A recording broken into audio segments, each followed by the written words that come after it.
Well, large cuts in state education spending could have serious consequences for our economy in both the short and long term. Local school districts typically have little ability to make up for lost state funding on their own.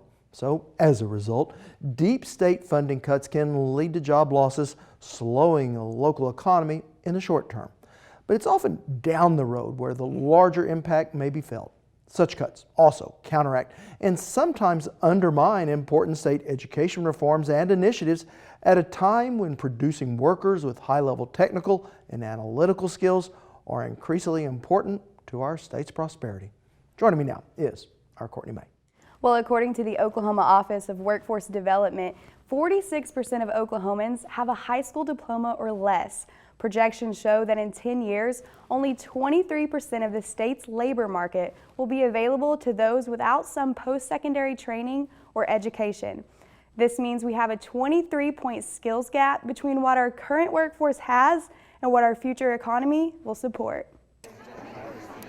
In the fall of 2015, state leaders traveled across Oklahoma holding regional conversations between business, education, and workforce development, all in an effort to align education and training with the workforce needs of the state.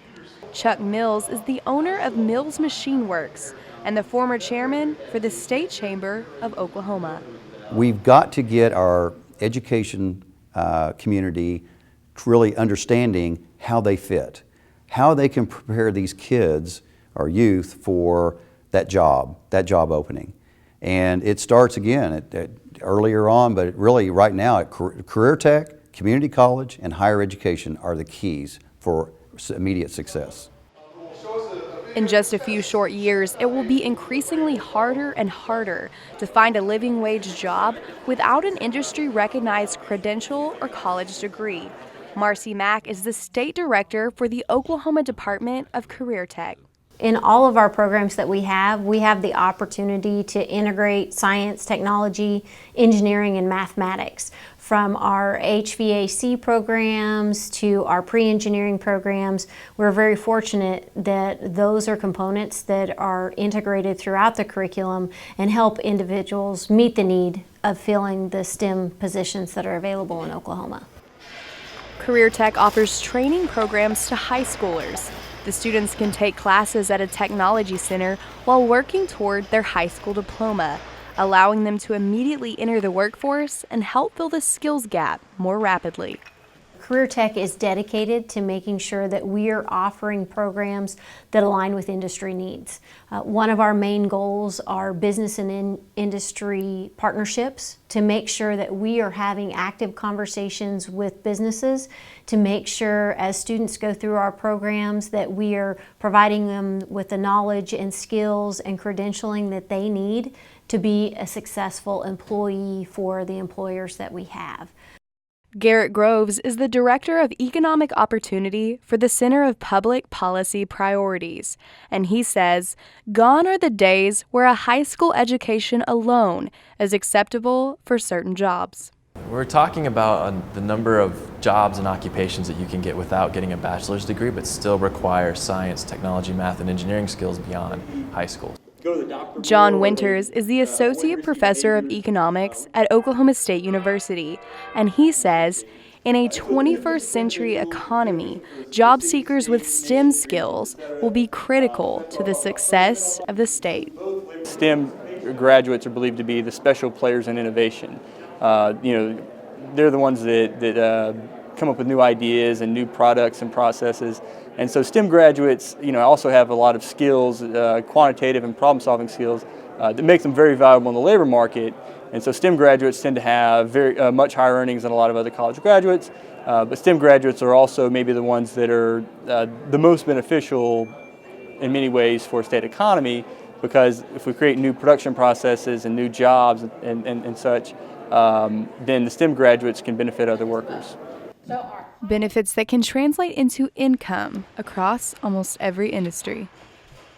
The old dirty manufacturing jobs don't exist. Now you have to have some sort of technical skill and some computer knowledge just to repair any kind of machine, yet alone run those and make sure they're operating optimally. So The day when a lot of us could go do routine jobs in a blue collar or white collar office space is gone.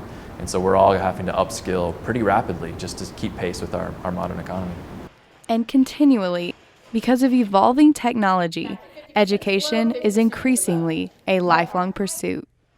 We are an integral part of Oklahoma's economy, and we make a substantial difference in making sure that we have a qualified workforce to move our state forward. And Winters says a local economy's success is linked to education and training, which leads to higher salaries, more people in the workforce, and higher taxes. Each additional year of higher education increases one's wages by about 10 percentage points. So if you get a college degree versus a high school, you're going to earn about 40% more per year. But obviously, depending on your field or specialty, it could end up being a lot more than that. The more STEM jobs and the more STEM educated individuals you have, the more likely that community or that economy is likely to grow its GDP, export more goods. Those individuals are likely to bring home more take-home pay, and unemployment's going to be lower. So there's lots of correlations about why that's the case, but certainly the more STEM education that's available in the community, the more likely its economy is going to thrive.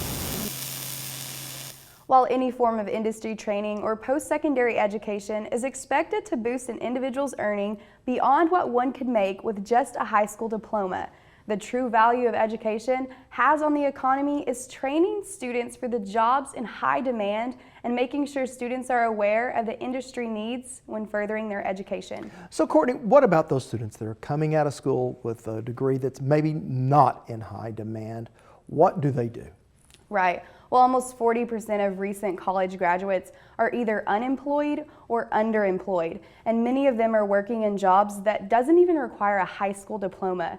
So it's so important for our educational leaders to inform these students about their degree plan and their career path and let them know what jobs are in high demand, but also let them know the jobs that are going to be few and far between to find when they graduate.